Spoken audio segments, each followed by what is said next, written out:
Video వీక్షకులకు శుభములు.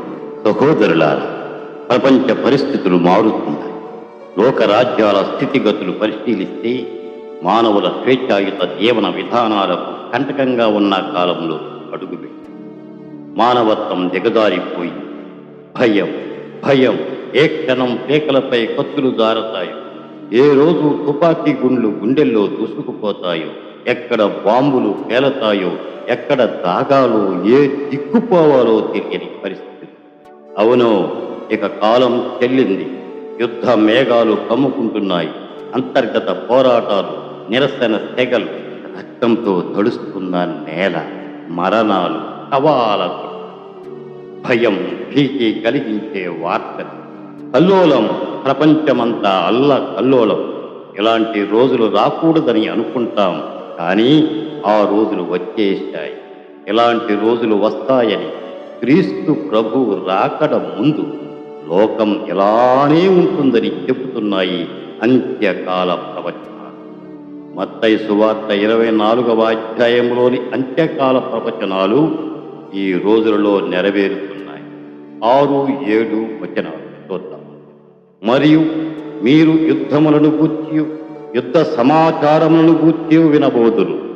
జనము మీదికి జనమును, రాజ్యము మీదికి రాజ్యమును లేచును. ఈ ప్రవచనం విన్నారు. ఈ ప్రవచనం ఈ కాలం నెరవేరుతుంది.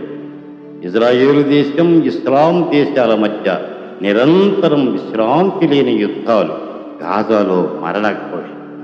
రష్యా, ఉక్రెయిన్ దేశాల మధ్య 3 సంవత్సరముల నుండి కొనసాగుతున్న యుద్ధం. ఉక్రెయిన్ ప్రజలు 6 లక్షల మంది, రష్యా సైనికులు 6,000 మంది బలి. పట్టణాలు శిథిలాల తిప్ప. వెనుజులా దేశం బలత్కరించబడి 2026వ సంవత్సరం జనవరి 3వ తేదీ తెల్లవారి 2 గంటలకు 150 హెలికాప్టర్లు అమెరికా సైన్యం డెల్టా ఫోర్స్ వెనుజులాలో దిగాయి. రాజధాని కరకస్సులో బాంబు పేలుళ్లు, విద్యుత్ ఆగిపోయింది, చీకటి ఆవహించింది. వెనుజులా అధ్యక్షుడు నికోలాస్ మదురో, అతని భార్య కిడ్నాప్.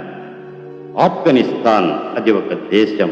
స్వేచ్ఛ లేని ప్రజ, నిర్బంధించబడిన బ్రతుకులు, మత ఛాందస్తం, నిరంకుశత్వం, మూఢత్వం నింపుకున్న తాలిబాన్ ఉగ్రవాదుల అరాచకత్వం. కొన్నాళ్ళు అమెరికా సైనిక స్థావరాలు అక్కడే ఉన్నాయి. ప్రజలకు అది ఒక భరోసా. 2021లో తాలిబాన్లతో ఒప్పందం. అమెరికా సైన్యం వెళ్ళిపోయింది. ఉన్న ప్రభుత్వం బలహీనమయ్యింది. తాలిబాన్ల చేతికి వచ్చింది అధికారం. ఇక ఆట మొదలయ్యింది. నిరంకుశ చట్టాలు. ఎదిరించిన దేశం వదిలి వెళ్ళిన మరణమే. స్త్రీలు బయట తిరగకూడదు. మానభంగాలు, అత్యాచారాలు. తాలిబాన్లనే వివాహమాడాలి. మార్కెట్కు, ఫ్యాక్టరీలకు పోకూడదు. చదవకూడదు. ముసుగు ధరించాలి. మతాన్ని గౌరవించాలి. మగవారు గడ్డం పెంచాలి. తలపాగా ధరించాలి. నమాజు చెయ్యాలి. తాలిబాన్లలాగే వేష భాషలుండాలి. బడులు, ఆసుపత్రులు మూసివేయాలి. ఆ ప్రజలే చూపించే ఒక నరకం. ఇరాన్ దేశం మితి మీరిన మతోన్మాదం. మతాన్ని మాపై రుద్దొద్దు అని ప్రజలు, అలాగే కొనసాగించాలని ప్రభుత్వం. ప్రజలు తిరగబడ్డారు. లక్షలాది మంది ప్రజలు నిరసనలతో గలమెత్తారు. జంజీ పిల్లలు బురకా విసిరి కొడుతున్నారు. బురకా ధరిస్తారా లేదా హస్తారా అంటూ అయతుల్లా గ్యాంగు బలవంతంగా మతాన్ని రుద్దుతున్నారు. యువకులు తలలు కత్తిరించుకుంటున్నారు. ఈ మత ఛాందస్తం మాకు వద్దు, మాకు ఫ్రీడమ్ కావాలి అంటూ ప్రజలు 350 మసీదులను తగలబెట్టారు. సైనికులు, ప్రభుత్వాధికారులు ఆ ప్రజలలో వారే. అయినా ప్రజలపై తుపాకీ గురిపెట్టారు. 30,000కు పైగా చంపివేయబడ్డారు. ఎక్కడ చూచినా తావు కేకలు, ఆక్రందనలు, రక్తపు వాసనలు, శవాలు. సహాయం చేయమంటూ ప్రజలు అమెరికాను కోరారు. 2026 ఫిబ్రవరి 28వ తారీఖు అమెరికా, ఇజ్రాయేలు, ఇరాన్పై దాడి చేసి ఖుమైనీ చనిపోయాడు. ఖుమైనీ కోసం ఇరాన్ ప్రజలు శోకములో మునిగిపోయారు. అమెరికా మిలిటరీ బేసులున్న కొన్ని దేశాలు, Dubai, Saudi, బెహ్రాన్, Kuwait, US, Qatar మొదలగు దేశాలపై ఇరాన్ బాంబులు కురిపించింది. ప్రవచనం చెబుతుంది, రాజ్యాలపై రాజ్యాలు, జనాలపై జనాలు లేస్తారు. ప్రభు రాకడ సమయంలో ఇదేనని గుర్తు చేస్తున్న సంఘటనలు ఇవే. ఇదే విధంగా బంగ్లాదేశ్లో అల్లరి, ప్రభుత్వంపై ప్రజలు తిరగబడ్డారు. ప్రధానమంత్రి షేక్ హసీనా పదవికి రాజీనామా చేసి భారత్లో ఆశ్రయం పొందింది. ఇంక్విలాబ్ మంచి కన్వీనర్ షరీఫ్ ఉస్మాన్ హాదీ మృతితో అల్లరి మోకలు, రాళ్లతో దాడులు, కార్యాలయాలు తగులుపెట్టడం, ముజిబుర్ రహమాన్ ఇంటికి నిప్పు పెట్టడం చేస్తున్నారు. మైనారిటీలైన హిందువులపై దాడులు చేస్తున్నారు. బంగ్లాదేశ్ ఆందోళనతో అట్టుడికిపోయింది. పాకిస్తాన్లో బెలూచిస్తాన్ విడిగానే ఉండేది. ఆ తర్వాత బెలూచిస్తాన్ పాక్లో విలీనమైంది. పాక్ ప్రభుత్వం బెలూచి హక్కులు కాలరాసింది.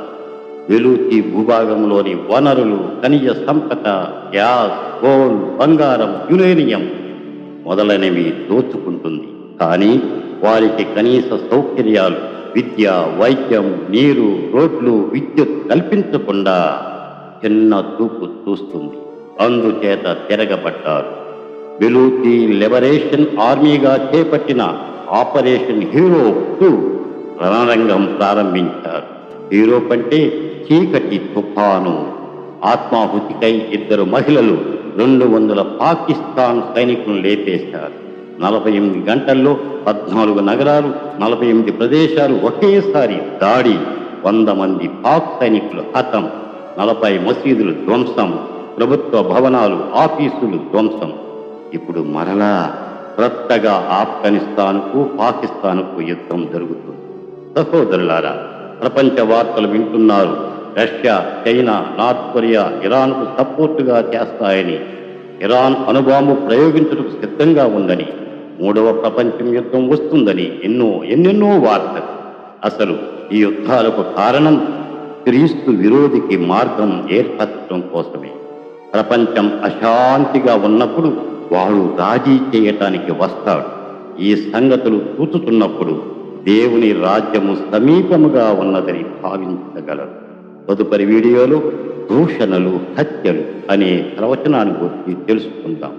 ప్రభువైన క్రీస్తు రాకడ సిద్ధపడు వారందరికీ పరలోక ద్వారము తెరవబడునుగా. ఆమేన్.